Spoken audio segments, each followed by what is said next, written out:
नवनिर्वाचित राष्ट्रपति रामचन्द्र पौडेलको प्राथमिकता संविधान रक्षा र राष्ट्रिय एकता। कान्तिपुर समाचारमा आज उपराष्ट्रपतिमा महिला नै चाहिने कि अन्य समुदायबाट भए भन्ने बारेमा निर्वाचन आयोगले आज आफ्नो धारणा सार्वजनिक गर्दै भ्रिकुटी मण्डपको जग्गा भाडा प्रकरणमा भ्रष्टाचारी ठहर भएका पूर्व मन्त्री बद्री प्रसाद न्यौपानेलाई 9.5 वर्ष कैद गर्ने विशेष अदालतको फैसला।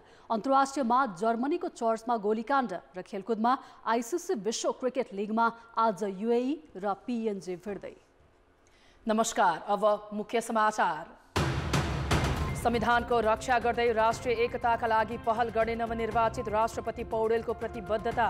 उपराष्ट्रपतिको निर्वाचनका लागि मनोनयन दर्ता भोलि। संक्रमणकालीन न्याय सम्बन्धी संशोधन विधेयक संसद सचिवालयमा दर्ता। आम माफीको प्रावधान कायमै। प्रधानमन्त्री दाहाल विरुद्ध सर्वोच्चमा परेको रिटमाथिको सुनवाई आज। खेतीबालीमा लाग्ने रोगको समयमै उपचार नपाउँदा किसान मर्कामा। स्थानीय तहमा न पर्याप्त प्राविधिक न त प्रयोगशाला। जर्मनीको उत्तरी सहर ह्याम्बर्ग स्थित चर्चमा गोली चल्दा कम्तीमा 6 जनाको मृत्यु। आक्रमणकारी पनि मारिएको प्रहरीको भनाई। र युरोपा लिग अन्तर्गत अन्तिम 16को पहिलो लेगमा म्यान्चेस्टर युनाइटेडद्वारा रियल बेटिस 4-1 गोलले पराजित। आर्सेनल फ्राइबर्गसँग बराबरीमा रोकियो।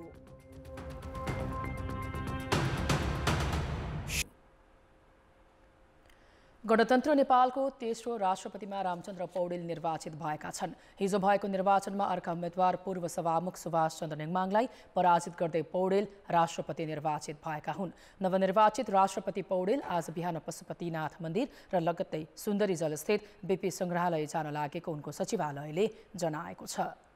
निर्वाचन आयोगले पौडेललाई राष्ट्रपतिमा निर्वाचित भएको प्रमाणपत्र हिजै दिएको छ। राष्ट्रपति विद्यादेवी भण्डारीको कार्यकाल फागुन 28 गते सकिएपछि नवनिर्वाचित राष्ट्रपति पौडेलले फागुन 29 गते पदभार सम्हाल्नेछन्।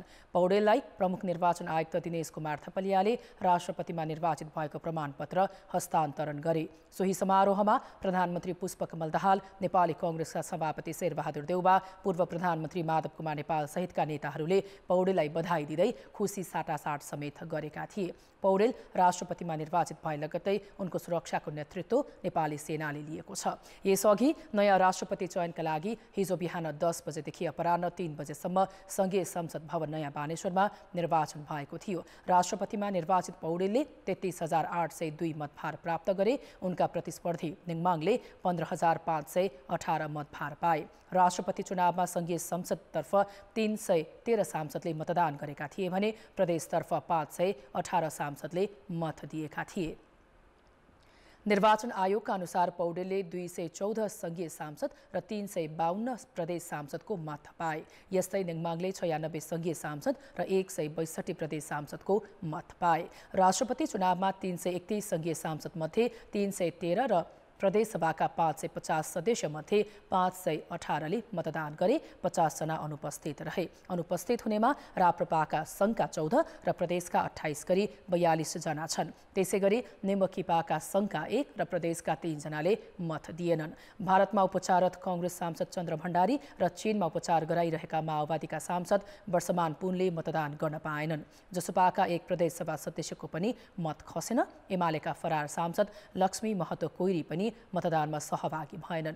चुनावी प्रक्रियामा सहभागी भएका सांसदहरूको कुल मतभार 49,591 थियो। राष्ट्रपति निर्वाचित हुनका लागि 26,315 आवश्यक पर्छ। राष्ट्रपति र उपराष्ट्रपति निर्वाचनमा संघीय सांसद र प्रदेशसभा सदस्यहरूको हाल कायम रहेको मतभार 52,628 थियो। नवनिर्वाचित राष्ट्रपति रामचन्द्र पौडेलले संविधानको रक्षा गर्दै राष्ट्रिय एकताका लागि पहल गर्ने बताएका छन्। राष्ट्रपतिमा निर्वाचित भएको प्रमाणपत्र लिएसँगै संघीय संसद भवनबाट बाहिरिने क्रममा नवनिर्वाचित राष्ट्रपति पौडेलले संविधानको रक्षा र राष्ट्रिय एकताका लागि पहल गर्ने बताएका हुन्।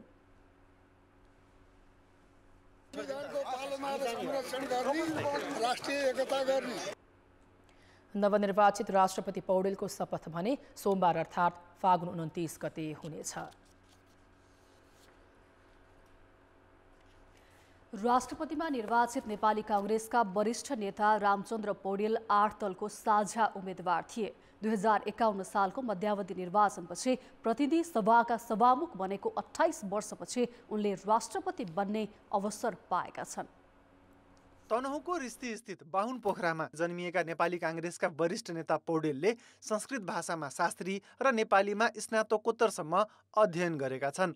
16 वर्षको उमेरमै राजनीतिमा प्रवेश गरेका पौडेल 2017 सालमा राजा महेन्द्रले तत्कालीन प्रधानमन्त्री बीपी कोइरालालाई जेल हालेपछि पञ्चायत विरोधी आन्दोलनमा होमिएका थिए। पौडेलले 2048 सालदेखि 2070 सालसम्म तनहुँ जिल्लाबाट निरन्तर चुनाव जिते। 2048 सालमा तनहुँ 1 बाट जितेका उनी 2051 सालमा तनहुँ 2 बाट विजयी भए। 2056, 2064, 2070 मा उनी तनहुँ 2 बाटै विजयी भए। 2074 को संसदीय चुनाव हार्दा उनको 26 वर्षको विजयी यात्रामा ब्रेक लाग्यो। 2074 को चुनावमा उनलाई वाम गठबन्धनका एमाले उम्मेद्वार किशन कुमार श्रेष्ठले हराएका थिए। 2079 सालको प्रतिनिधि सभा चुनावमा पौडेल तनहुँ 1 बाट विजयी भएका हुन्। पौडेल स्थानीय विकास तथा कृषि, शान्ति तथा पुनर्निर्माण मन्त्रीका साथै गृहमन्त्री र उपप्रधानमन्त्री भइसकेका छन्। पञ्चायत विरोधी आन्दोलनमा लागेको आरोपमा उनले पटक पटक गरी 1 दशकभन्दा बढी जेल जीवन बिताएका छन्। 2067 साउनमा प्रधानमन्त्रीका लागि संसदमा भएको मतदानमा पौडेल 17 पटकसम्म पराजित भएका थिए। नेपाली कांग्रेसको 14औं महाधिवेशनमा उनी सभापतिमा उठ्ने चर्चा चले पनि गणितीय जोर घटाउमा आफू कमजोर हुने अवस्था आकलन गरेर उम्मेद्वार नै बनेनन्। आस्थाको यात्रा, नयाँ सन्दर्भमा समाजवाद, प्रजातान्त्रिक समाजवादी एक अध्ययन, अभिशप्त इतिहास लगायतका उनका विभिन्न कृति प्रकाशित छन्। कांग्रेसभित्र उनको छवि सादगी नेताका रूपमा रहेको छ। कान्तिपुर समाचारका लागि जितेन्द्र झा, काठमाडौँ। गणतन्त्र स्थापना भएपछि राष्ट्र प्रमुखका रूपमा देशले तेस्रो राष्ट्रपति पाएको छ। यसअघिका 2 राष्ट्रपति रामवरण यादव र विद्यादेवी भण्डारी आफ्नै केही निर्णयका कारण विवादित भएका थिए। संविधानले नदिएको अधिकार प्रयोग गर्न खोजेको आरोप उनीहरूलाई लाग्यो। नेपालको संविधानले राष्ट्रपतिलाई दिएको अधिकार के हो अनि निष्पक्ष र तटस्थ भएर अगाडि बढ्न के छन् त चुनौती? नेपालको संविधानले राष्ट्रपतिलाई कुनै पनि विषयमा आफै निर्णय गर्न पाउने अधिकार दिएको छैन। संविधानको धारा 66 मा राष्ट्रपतिको काम, कर्तव्य र अधिकारको व्यवस्था छ, जसमा राष्ट्रपतिले संविधान र संघीय कानुन बमोजिम प्राप्त अधिकारको प्रयोग र कर्तव्यको पालना गर्ने भनिएको छ। अधिकारको प्रयोग वा कर्तव्यको पालना गर्दा यो संविधान वा संघीय कानुन बमोजिम कुनै निकाय वा पदाधिकारीको सिफारिसमा गरिने भनी किटानी साथ व्यवस्था भएको बाहेक राष्ट्रपतिबाट सम्पादन गरिने अन्य जुनसुकै कार्य मन्त्री परिषदको सिफारिसबाट हुनेछ भनिएको छ। यसरी राखिएको व्यवस्थाले सिफारिस गरिएको बाहेकको स्वविवेकी अधिकार प्रयोग गर्न पाउने ठाउँ छैन।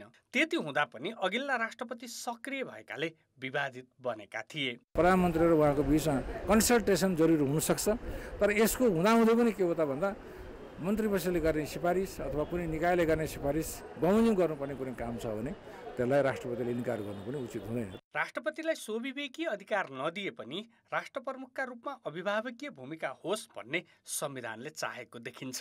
त्यसैले कुनै पनि विषयमा प्रधानमन्त्री, मन्त्री परिषद वा संसदले नै गल्ती गरेको लागेमा परामर्श गरी सच्याउन भन्ने अधिकार राष्ट्रपतिलाई छ।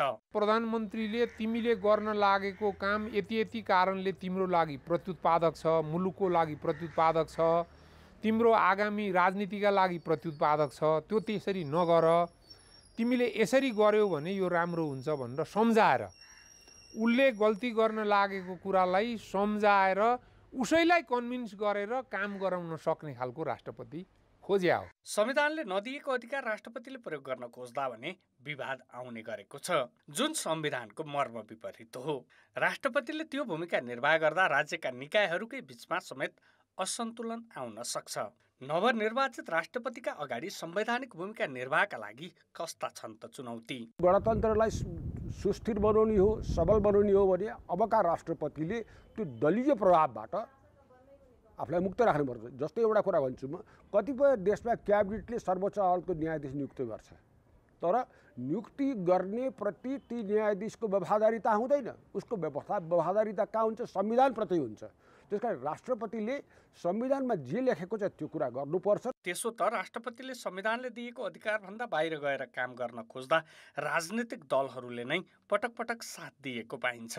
त्यति मात्र होइन, संवैधानिक राष्ट्रपतिलाई शक्ति केन्द्रको रूपमा स्थापित गर्ने प्रयास पनि दलहरूले नै गरेको देखिन्छ, जसले कार्यकारी अधिकार रहेको प्रधानमन्त्री राष्ट्रपति बीच नै खटपट हुने अवस्था आउन सक्छ। त्यसैले राष्ट्रपतिका अगाडि निष्पक्ष रूपमा अभिभावकीय भूमिका निर्वाह गर्नु नै मुख्य चुनौती छ। कान्तिपुर समाचारका लागि क्यामेरामा श्याम श्रेष्ठका साथ दीपक आचार्य, काठमाडौँ। अब जनताको आवाज हामीले सातै प्रदेशमा सोधेका छौँ। नवनिर्वाचित राष्ट्रपतिलाई तपाईँको सुझाव के छ? जनताको आवाज यो तीन ताकै सरकारबाट हुने सेवा प्रवाहहरूलाई, हुने हाम्रा कामहरूलाई त्यो सबै ठाउँबाट हुने आफ्नो आफ्नो अधिकार क्षेत्रभित्र रहेर काम गर्ने। राष्ट्रपतिकै काममा रहनुपर्छ। देशको शासकको रूपमा भन्दा पनि जनताको सेवकको रूपमा काम गर्नुपर्छ। आउनुभएका राष्ट्रपतिहरू जस्तै विवादमा नआएर कानुन सम्बद्ध चल्नु पर्यो। गाडीहरू जाम गरेर कार्पेटै ओछ्याएर त्यस्तो स्थिति नआओस्। सेरोमोनियल अभिभावकत्व गरिदिनुपर्छ अबको राष्ट्रपतिले चाहिँ। राष्ट्रपति जनतासँग समान रूपले हिँड्न सक्नु पर्यो। समृद्ध विकास बनाउने चाहिँ प्रेरणा दिने खालको चाहिँ साझा राष्ट्रपति हुनुपर्छ। संविधान सम्बद्ध रहेर चाहिँ निष्पक्ष भएर राजनीतिक दलभन्दा माथि उठेर चाहिँ उहाँले चाहिँ अभिभावकत्व चाहिँ वहन गर्नुपर्छ। राष्ट्रिय गरिमा, मर्यादा, संविधानको संरक्षण, अभिभावकको रोलमा बढी भ्रमणमा ध्यान नदिई देशलाई समृद्धिको तर्फ लैजानु पर्यो। अबको राष्ट्रपतिले जुन संविधान छ नि,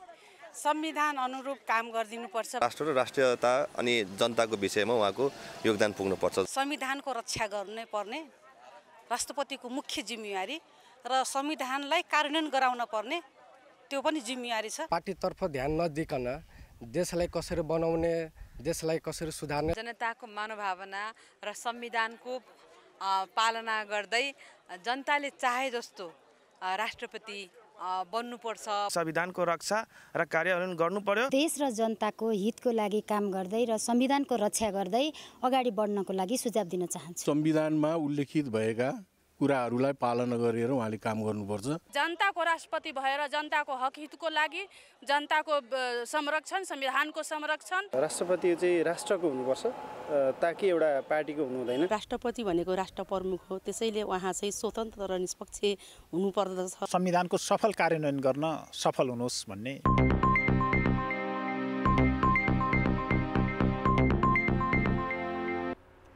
जनता समाजवादी पार्टी जसपाले उपराष्ट्रपतिमा संसदीय दलका नेता रामसहाय यादवलाई उम्मेद्वार बनाउने निर्णय गरेको छ। 8 दलीय गठबन्धनको एक घटक जसपाले उपराष्ट्रपति पद पाउने सहमति भएको नेताहरूले बताएका छन्।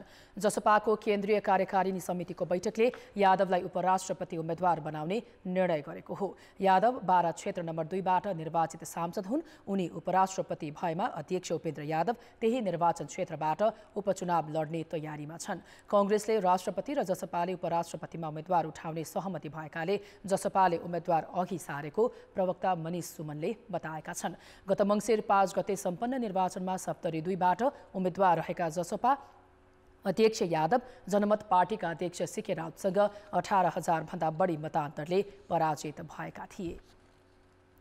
राष्ट्रपतिमा रामचन्द्र पौडेल निर्वाचित भएसँगै उपराष्ट्रपतिको उम्मेद्वारबारे बहस सुरु भएको छ। राष्ट्रपतिमा पुरुष निर्वाचित भइसकेकाले उपराष्ट्रपतिमा संविधानको मर्म र भावना अनुसार फरक समुदायबाट अनिवार्य रूपमा महिलाको प्रतिनिधित्व हुनुपर्ने निर्वाचन आयोगले स्पष्ट पारेको छ। आयोगले उपराष्ट्रपतिमा महिलाको प्रतिनिधित्व अनिवार्य गरिनुपर्ने भनेपछि पुरुषलाई उम्मेद्वार बनाउने तयारी गरिरहेका दलहरूलाई समस्या पर्ने देखिएको छ। सत्तारूढ 8 दलीय गठबन्धनमा जसपालाई उपराष्ट्रपति दिने सहमति जुटेको छ। सोही सहमति अनुसार जसपाले रामसहाय यादवलाई उम्मेद्वार बनाउने भनेपछि यो विषय जटिल बन्ने देखिएको छ। आयोग आफ्नो अडानबाट पछि नहटे जसपाले उपराष्ट्रपतिमा महिलालाई नै उठाउनु पर्ने हुन्छ। उपराष्ट्रपतिको उम्मेद्वारका विषयमा आयोगले आज आधिकारिक धारणा सार्वजनिक गर्ने जनाएको छ। संविधानको धारा 70 मा राष्ट्रपति र उपराष्ट्रपति फरक लिङ्ग वा समुदायको हुने भनिएको छ। उपराष्ट्रपति निर्वाचनका लागि उम्मेद्वारको मनोनयन भोलिका लागि तोकिएको छ। विशेष अदालतले भृकुटी मण्डपको जग्गा भाडामा दिँदा भएको भ्रष्टाचारमा प्रमुख दोषी ठहर भएका पूर्व मन्त्री बद्री प्रसाद न्यौपानेलाई 9 वर्ष 6 महिना कैद सजाय तोकेको छ। विशेष अदालतले दोषी ठहर भएका 9 जनालाई सजाय निर्धारण गर्दै पूर्व मन्त्री न्यौपानेलाई विगो तथा जरिवाना गरी 4 करोड 87 लाख बराबर असुल उपर गर्ने भनेको छ। यस्तै नेपाली कांग्रेसका निलम्बित सांसद टेकबहादुर गुरुङलाई भने भ्रष्टाचारमा मतियार भएको ठहर गर्दै 1 करोड 21 लाख बराबर विगो र त्यति नै जरिवाना गर्ने फैसला सुनाएको छ। गुरुङलाई कैदको सजाय भने छैन। विशेष अदालतले रविन्द्र कुमार यादवलाई 9 वर्ष कैद तथा प्रमोद मेहतालाई 8 वर्ष 6 महिना कैद सजाय तोकेको छ। त्यसैगरी हरि न्यौपाने, मोहनराज शर्मा र मदनलाल कौडालाई 8 वर्ष कैद सजाय तोकेको छ। विशेष अदालतले सबै प्रतिवादीहरूलाई विगो तथा जरिवाना गरी 4 करोड 87 लाख बराबरको जरिवाना समेत लगाएको हो। तर मृत्यु भइसकेका कुञ्ज बिहारी प्रसाद चौधरीलाई भने विगो र जरिवाना बराबरको सजाय तोकेको छ। यस्तै रविन्द्र गुरुङलाई मतियारको रूपमा 4 करोड 87 लाख बराबरको विगो जरिवाना मात्रै सजाय तोकेको छ। विशेष अदालतका अध्यक्ष श्रीकान्त पौडेल सहितको इजलासले यस्तो सजाय ठहर गरेको हो। प्रधानमन्त्री पुष्पकमल दाहाल विरुद्ध सर्वोच्चमा परेको रिटमाथिको सुनवाई आजका लागि सरेको छ। द्वन्द्वकालका घटनाका सम्बन्धमा दाहालको अभिव्यक्तिलाई लिएर उनी विरुद्ध मुद्दा परेको थियो। सर्वोच्चका न्यायाधीश विश्वम्भर प्रसाद श्रेष्ठको इजलासमा पेशी तोकिए पनि समय अभावमा सुनवाई हुन नसकेको हो। द्वन्द्वकालका घटना सम्बन्धमा दाहालको अभिव्यक्तिलाई लिएर उनी विरुद्ध मंगलबार सर्वोच्चमा दर्ता गरिएका 2 वटा रिटमाथि तोकिएको पेशीका लागि निवेदकहरू हिजो बिहानै सर्वोच्चमा पुगेका थिए। मध्याह्न 4 बजेपछि हेर्न नभ्याइने भन्दै आजका लागि पेशी सारिएको हो। निवेदकहरूमध्ये केहीले भने धम्कीपूर्ण फोन आइरहेको उल्लेख गरेका छन्। प्रधानमन्त्री पुष्पकमल दाहाल, मन्त्री परिषदको कार्यालय, गृह, रक्षा र कानुन मन्त्रालय लगायतलाई विपक्षी बनाइएको रिटमा पुष्पकमल दाहाललाई पक्राउ गरी आवश्यक अनुसन्धानको प्रक्रिया अघि बढाउने अन्तरिम आदेशको माग गरिएको छ। निवेदक कल्याण बुढाथोकी समेत 8 जना र ज्ञानेन्द्र राज आरण सहित 18 जनाले सर्वोच्च अदालतमा 2 जना छुट्टा छुट्टै रिट निवेदन दर्ता गराएका हुन्। सरकारले सत्य निरूपण तथा मेलमिलाप सम्बन्धी संशोधित विधेयक संघीय संसद सचिवालयमा दर्ता गरेको छ। मन्त्री परिषदको बैठकले गरेको निर्णय अनुसार प्रधानमन्त्री पुष्पकमल दाहालका तर्फबाट विधेयक दर्ता गरिएको हो। द्वन्द्वकालीन घटनाका मुद्दा अदालती प्रक्रियामा अघि बढ्न थालेपछि सरकारले कानुन संशोधनमा चासो दिएको हो। यो विधेयकमा केही प्रावधान मात्र संशोधन गरिएको छ। विधेयकमा संक्रमणकालीन न्याय हेर्ने विशेष अदालतले गरेको निर्णय सर्वोच्च अदालतको विशेष इजलासमा पुनरावेदन गर्न मिल्ने व्यवस्था थपिएको छ।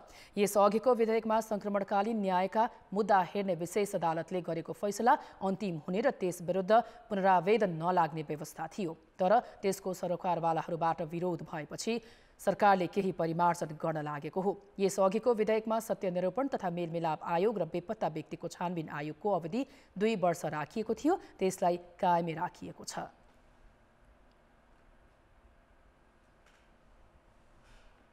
छानबिन र सत्य निरूपण मेलमिलाप आयोग सम्बन्धी जुन विधेयक हो 71 सालको, त्यसमा संशोधन विधेयक भनेर संसदमा दर्ता गरेको छ र यो 5 दिनपछि मेच्योर हुन्छ र आउने संसद बैठकमा यो प्रस्तुत हुन्छ। त्यो हुने गरेर गरेका छौँ।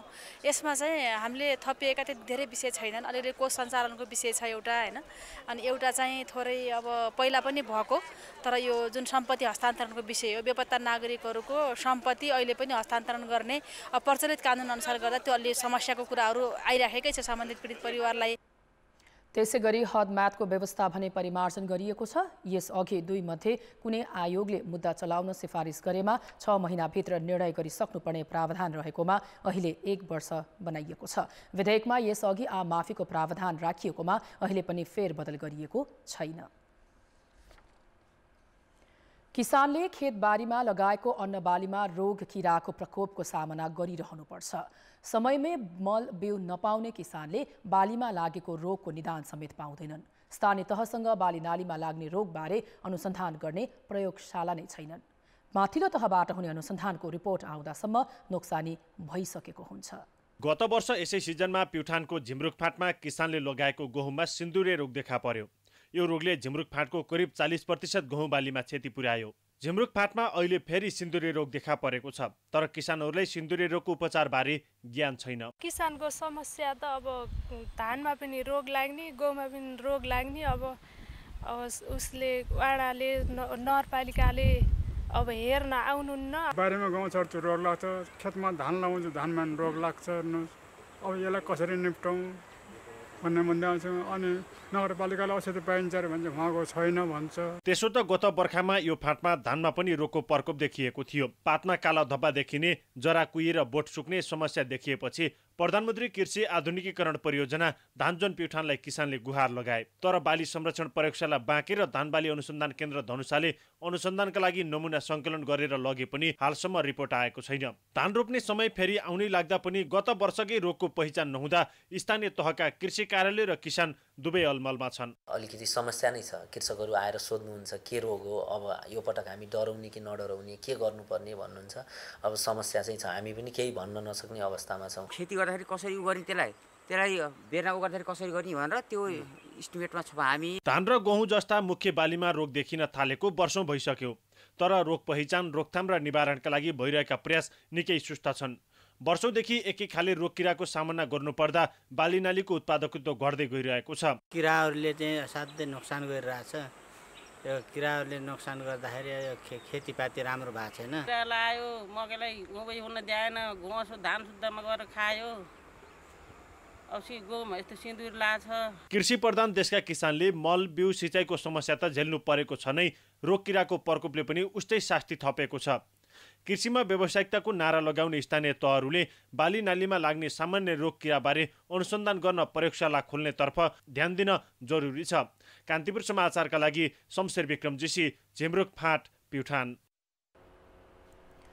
गहुँ र धान जस्ता मुख्य खाद्य बालीलाई रोगले ठूलो क्षति पुर्याउँदा पनि प्युठानका किसानको मर्काप्रति स्थानीय सरकार र अन्य सरोकारवाला निकाय किन संवेदनशील बन्न सकेनन् त?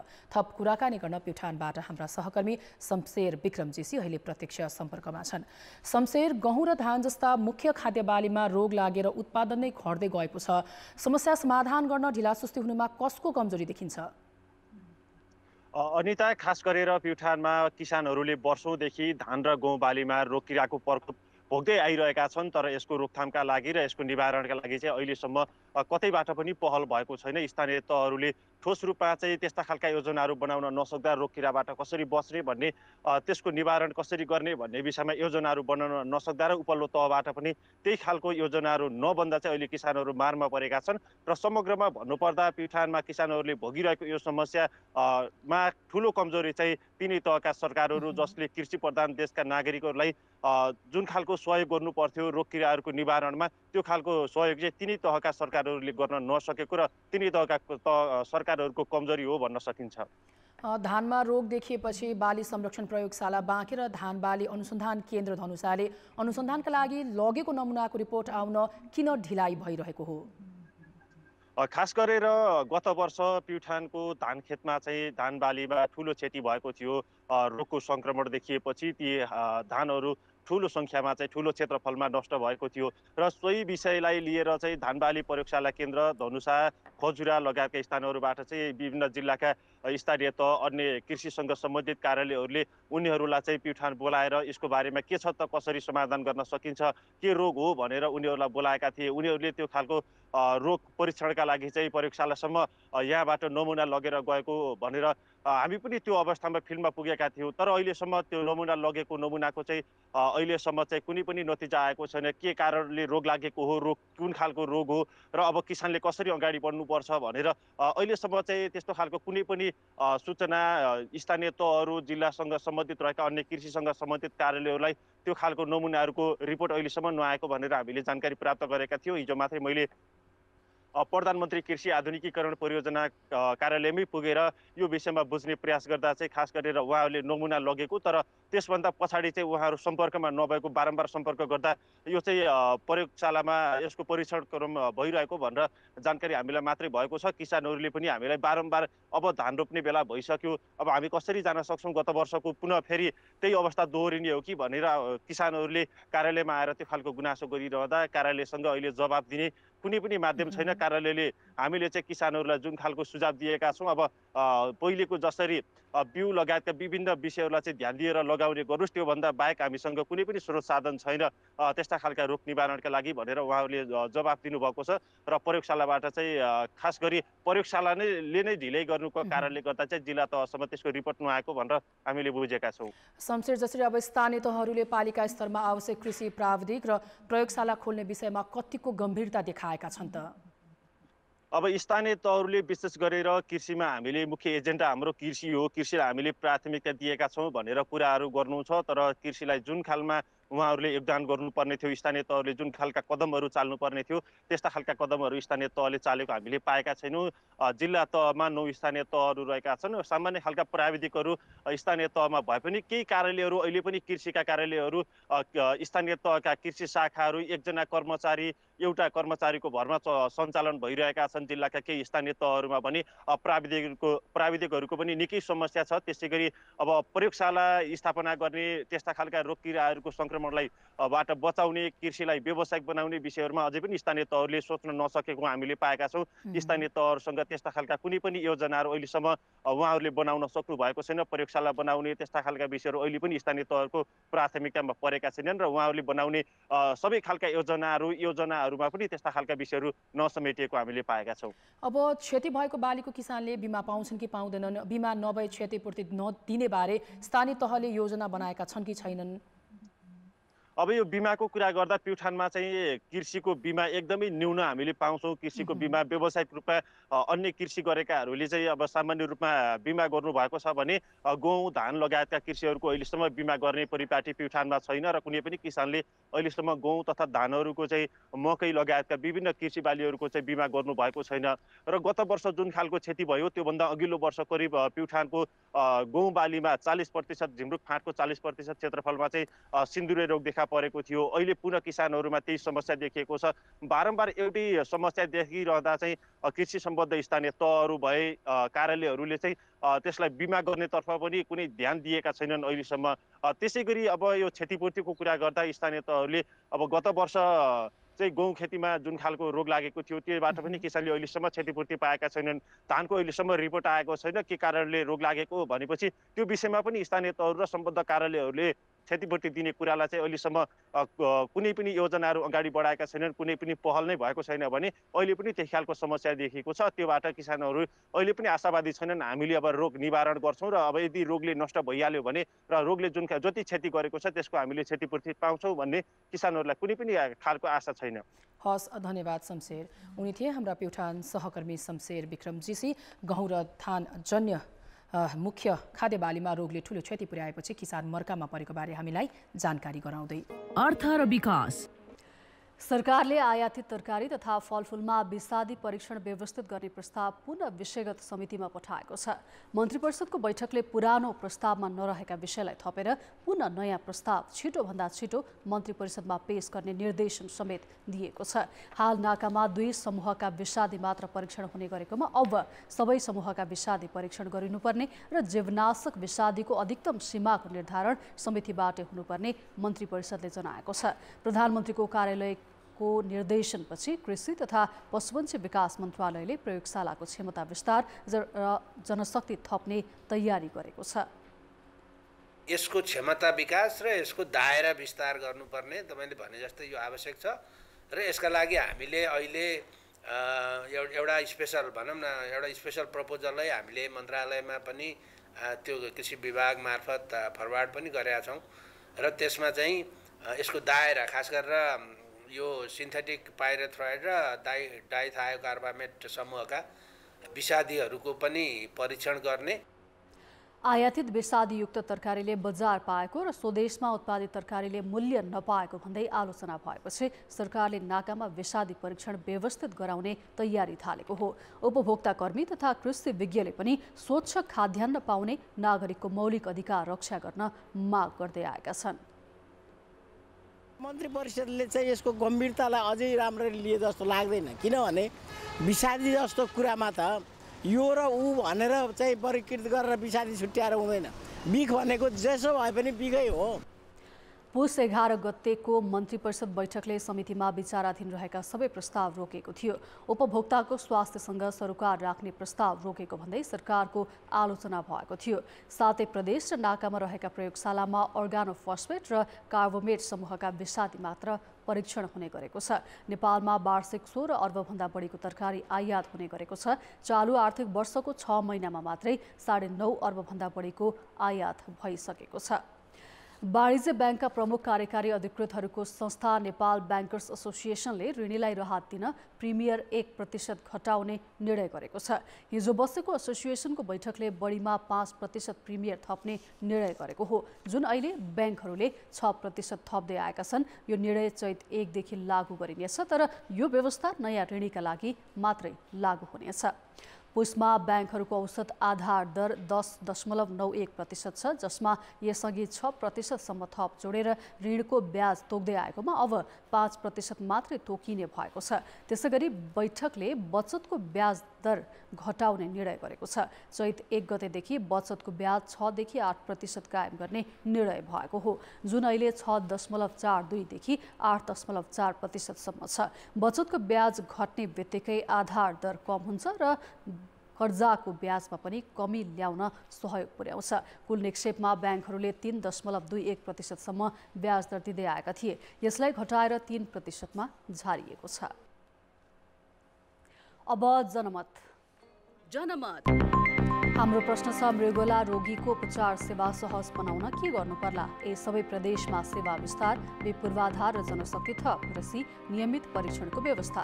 जनमतको अन्तिम परिणाम आज साँझ 8 बजेको कान्तिपुर समाचारमा प्रसारण गर्नेछौँ। कृपया NEWS news space A, B वा C टाइप गरी 34001 मा SMS गरी आफ्नो मत व्यक्त गर्नुहोला। काठमाडौँको मौसम दिउँसो केही ताते पनि बिहान बेलुका चिसो हटिसकेको छैन। अझ 2 दिन अघि परेको हल्का वर्षाले राजधानीको मौसमलाई केही चिसो बनाइदिएको छ। यही चिसोकै बीचमा बिहिबार राति काठमाडौँको टुँडीखेलमा रोचक दृश्य देखियो। भारतीय आध्यात्मिक व्यक्तित्व सद्गुरुको प्रवचन सुन्न रातको चिसोलाई बेवास्ता गर्दै टुँडीखेलमा मानिसहरूको ठूलो संख्यामा भिड लागेको थियो, त्यो पनि टिकट काटेर। सद्गुरुको प्रवचन सुन्नका लागि 250 रुपियाँदेखि 55,000 रुपियाँसम्मको टिकट काटेर मानिसहरू टुँडीखेलमा भेला भएका थिए। बिहिबार राति 7:30 बजेदेखि 9:30 बजेसम्म आयोजित कार्यक्रमको नाम भैरवी उत्सव राखिएको थियो। अनुशासित भएर मानिसहरूले सद्गुरुको अङ्ग्रेजी प्रवचन सुनेका थिए। प्रवचनका क्रममा सद्गुरुले किशोरावस्थाका युवा युवतीहरूका मनोवैज्ञानिक समस्यालाई सम्बोधन गर्ने प्रयास गरेका थिए। उनले मानिसभित्रको आत्मिक शान्ति र सुख प्राप्तिका उपायहरू सुझाउने प्रयास गरेका थिए। Process is only what you can use. We want to have things so that certain things are comfortable. It will facilitate us to act better in the world. भारतीय नागरिक सद्गुरु भारतीय माओवादी अर्थात् नक्सलाइट समूहका पूर्व कार्यकर्ता हुन्। कम्युनिस्ट आन्दोलन छाडेर उनी जोगी व्यक्ति बनेका हुन्। नेपालका कम्युनिस्ट नेताहरूसँग पनि उनको सम्बन्ध रहेको छ। खेलकुद समाचार। कान्तिपुर खेलकुद समाचारमा स्वागत छ। शहीद स्मारक ए डिभिजन लिगमा आजबाट तेस्रो चरणका खेलहरू सुरु हुँदैछन्। पहिलो दिन 2 खेल हुनेछन्। अहिलेसम्म जित हात पार्न नसकेको 3 स्टारले खुमलटार युथ क्लबसँग प्रतिस्पर्धा गर्दैछ। यो खेल दिउँसो 2:30 बजे च्यासल मैदानमा हुनेछ। 3 स्टार जारी सिजन पहिलो जितको खोजीमा छ। अघिल्ला 2 खेलमा उसले 1 मा हार र 1 मा बराबरीको नतिजा निकालेको थियो। यसै सिजन ए डिभिजनमा बढुवा भएको खुमलटारको 2 खेलबाट 3 अङ्क छ। यसअघिको खेलमा चर्च बोइजसँग हारेको खुमलटार पुनरागमन गर्ने प्रयासमा हुनेछ। दोस्रो खेलमा चर्च बोइज र हिमालयन शेर्पा आम्ने सामने हुनेछन्। यो खेल दशरथ रङ्गशालामा 5:30 बजे सुरु हुनेछ। चर्च बोइजको यो पहिलो ए डिभिजन लिग हो। 100% नतिजा निकाल्दै 2 खेलबाट 6 अङ्क जोडेको चर्च बोइज तालिकाको शीर्ष स्थानमा छ। हिमालयनको 2 खेलबाट 4 अङ्क छ। लिगको पछिल्लो खेलमा शेर्पाले नेपाल पुलिस क्लबलाई 1-0 गोलले हराएको थियो।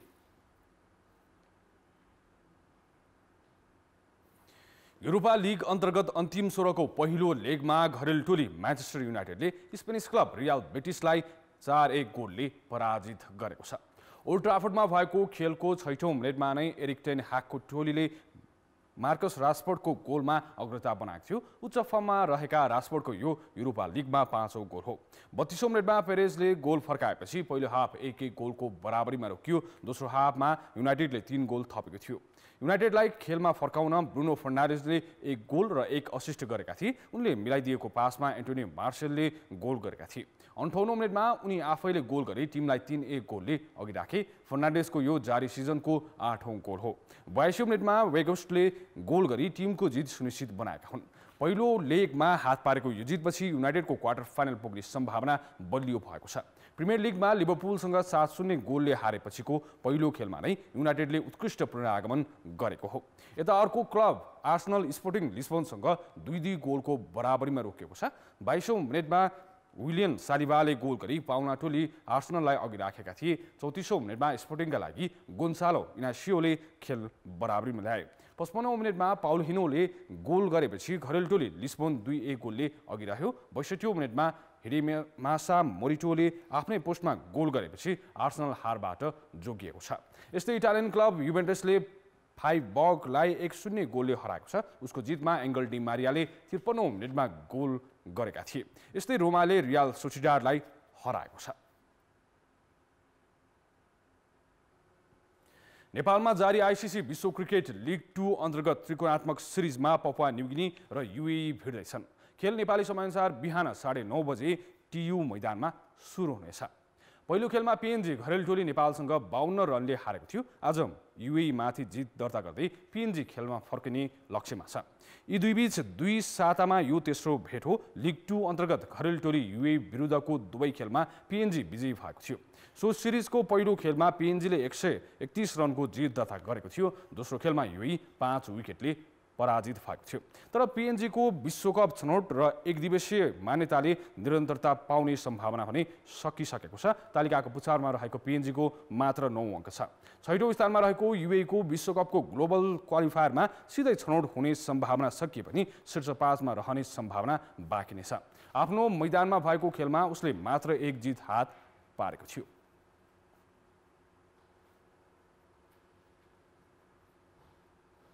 कान्तिपुर खेलकुद समाचारहरूलाई यति नै।